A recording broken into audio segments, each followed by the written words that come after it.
Hello guys, मैं doctor Pankaj Singh आपका स्वागत करता हूं अपने कैरियर प्लस चैनल में। जैसा कि आपको पता है कि मैं इलाहाबाद हाई कोर्ट से रिलेटिव जो है आपको एक वीडियो ज़रूर उपलब्ध कराता हूं डेली। कभी कभी एक या दो भी हो जाती हैं, तीन भी हो जाती हैं। मतलब ये है, आपको पता है कि इलाहाबाद हाई कोर्ट से रिलेटेड जितनी भी वीडियो होती हैं, मैं इंटरव्यू कैसा होता है ना, इसमें क्या चीज़, इनका रिजल्ट कब आ रहा है, तो उसके बारे में इन्फॉर्मेशन आज देखेंगे हम, है ना। तो देखेंगे इसके अंदर क्या रहता है। जो आपका अभी इंटरव्यू हुआ था 27 और 28, 29 और 30 जून का, इसका बहुत से बच्चों के कमेंट आ रहा है सर इसका रिजल्ट कब तक आएगा, तो इसके बारे में देख लेते हैं। उससे पहले हम कुछ इंटरव्यूज़ के जो टॉपिक हैं उसमें बात कर लेते हैं। इसकी मेरिट कैसे बनती है, इसका रिजल्ट जब आएगा तो उसमें क्या क्या चीज़ पूछी गई थी, उसके बारे में हम आपको बताएंगे। ठीक है, आपको तो पता है कि आपने इंटरव्यू दिया है, ठीक है, तो आपको पता होगा कि मतलब इसमें जो है कोई किताब से संबंधित प्रश्न नहीं पूछा गया। पहले इस टॉपिक को देखते हैं। बहुत से बच्चों ने इंटरव्यू दिया था, उसमें जो है माना कि इसके अंदर ये तो आपसे पूछा नहीं गया कि sine theta plus cos theta is equal to 1, है ना। तो sine square theta plus cos square theta is equal to 1, ये तो आपसे पूछा नहीं गया था। ये क्या किताब से रिलेटेड क्वेश्चन तो पूछे नहीं गए थे। या फिर से आप ये बताइए कि भारत की जो राजधानी कहाँ पर है, उत्तर प्रदेश की राजधानी कहाँ पर, ये क्वेश्चन आपसे नहीं पूछे गए थे। उसमें क्या था, बस आपका नाम क्या है, आप क्या करते हैं, आपका एक्सपीरियंस कितना, ये चीज़ आपसे पूछी गई थी। आपका एड्रेस क्या है, आप कहाँ पर इस समय जो है कहाँ पर जॉब कर रहे हैं, है ना, इसके बारे में आपसे जो है पूछा गया था। ठीक है, तो इसके आधार पर हम कैसे एवोल्यूशन कर पाएंगे, कैसे उसका मूल्यांकन कर पाएंगे कि इसके अंदर कितनी नॉलेज है। ठीक है, तो इसके अंदर हम मेरिट कैसे बनाएंगे, फाइनल जब मेरिट बनेगी और इसका रिजल्ट आएगा वो कैसा आएगा, उसके बारे में समझते हैं। ठीक है, इसमें क्या रहेगा, एक्सपीरियंस के आधार पर और रिटन एग्जाम के आधार पर। जो एक्सपीरियंस कहने मतलब क्या है, आपने इसके अंदर एक्सपीरियंस लगाया हुआ, जैसे कुछ पोस्ट होती हैं इसके अंदर, कुली है, माली है, स्वीपर है ना, फरार्स है, तो ये सब क्या रहते हैं, ये कुली है, तो ये सब के आपको सर्टिफिकेट होता है। माली का सर्टिफिकेट होगा या फिर स्वीपर का, कि आपने कहीं पे किसी स्कूल में 2 साल का 1 साल का जो कार्य कराओ,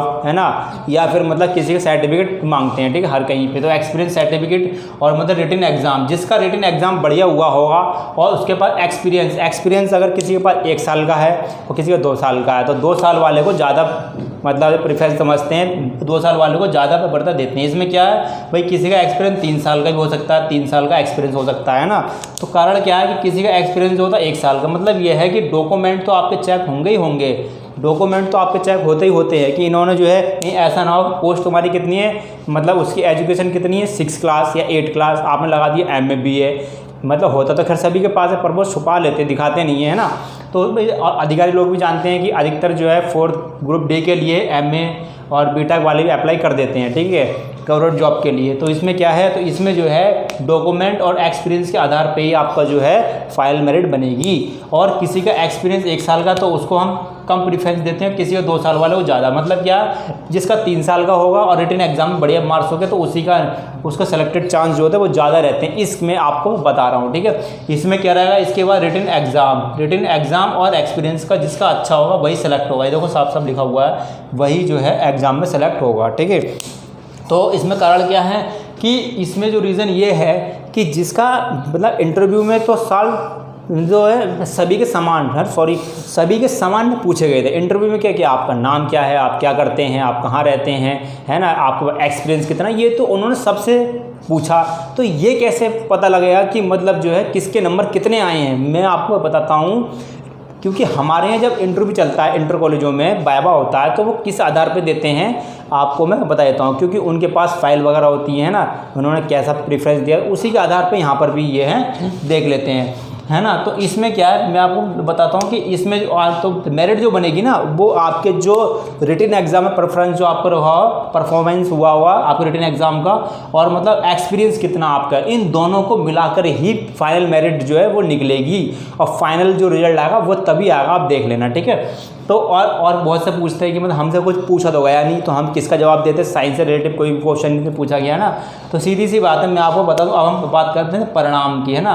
परिणाम की बात जो होती है वो कब तक आएगा, मुझे जो पता चला है, तो मुझे जो है मैंने किसी से संपर्क करा था इलाहाबाद हाई कोर्ट में, हमारे कुछ कैंडिडेट सेलेक्टेड भी हैं, है ना। तो ये मतलब स्टेनोग्राफर के और मतलब जो भी क्लर्क के पद पर भी, तो वहाँ पर उन्होंने बताया था कि सर इसका जो आने की जो उम्मीद है वो 1 महीना आपको लग सकता है।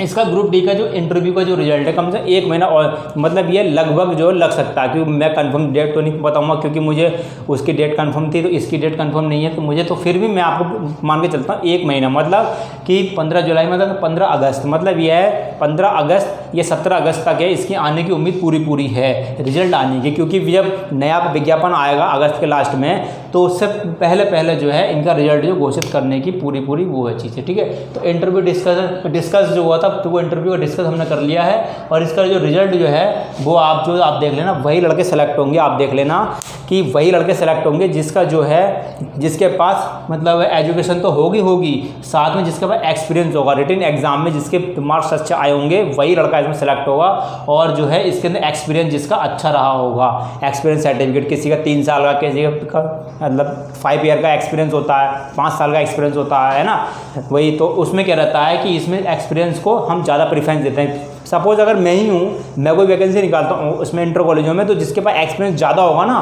तो उसी को हम प्रेफरेंस देते हैं, मतलब उसी को हम जो है रखते हैं कि उसके पास एक्सपीरियंस ज़्यादा है, कि उसके पास 5 साल का एक्सपीरियंस है, उसके बाद 8 साल का एक्सपीरियंस है। अब जो फ्रेशर होगा तो उसकी सैलरी कम रहती है, और जिसकी सैलरी और जो होता है प्राइवेट में आप जानते हैं जो एक्सपीरियंस के आधार पर ही जो है प्राइवेट जॉब में रखते हैं, तो ऐसे ही इसमें भी प्रेफरेंस देते हैं कि कहीं पर भी सेलेक्ट होते हैं तो वहाँ पर जो आपको एक्सपीरियंस कितना है ना, तो सीधी सी बात है जो इसका परिणाम जो है मैंने आपको बता दें 1 महीना लगभग मान के चलिए, और मतलब जो है जैसी इन्फॉर्मेशन और मुझे जो है मिल जाएगी तो मैं आपको तुरंत वीडियो के माध्यम से बता दूंगा, ठीक है। अभी जो मुझे इन्फॉर्मेशन प्राप्त हुई है मतलब ये 15 अगस्त से के आसपास जो इसका रिजल्ट आने की पूरी उम्मीद है, ठीक है। और एक बात और, आपको भी पता है कि एजुकेशन से मैं जो रिलेटिव हूँ, तो मैं जो हूँ टीजीटी और पीजीटी इसके अगर किसी को इन्फॉर्मेशन चाहिए टीचर लाइन से संबंधित पूरी इन्फॉर्मेशन मेरे पास है, ठीक है।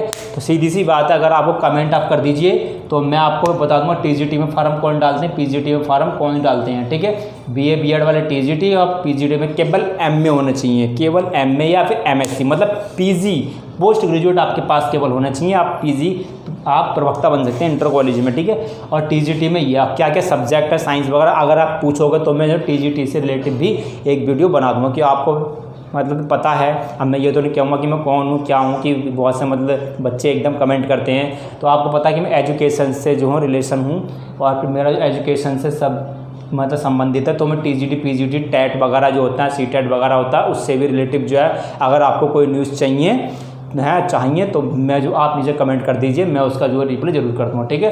तो आप बिल्कुल टेंशन फ्री रहिए, आपका जो होगा बेस्ट ऑफ द लक, आपका तो परिणाम अच्छा रहेगा, आपका इंटरव्यू सही रहा है और आपका एक्सपीरियंस अच्छा रहा है और आपका जो है उसका जो डॉक्यूमेंट बढ़िया है, आपके किसी में कोई मिस्टेक वगैरह नहीं है, ठीक है। Best of the luck. और इस चैनल पर आप नए हैं तो आप चैनल को सब्सक्राइब कर लीजिए, बेल आइकन आप प्रेस कर दीजिए और इस वीडियो को लाइक कर दीजिए, आप लाइक नहीं करते इस वीडियो को, ठीक है।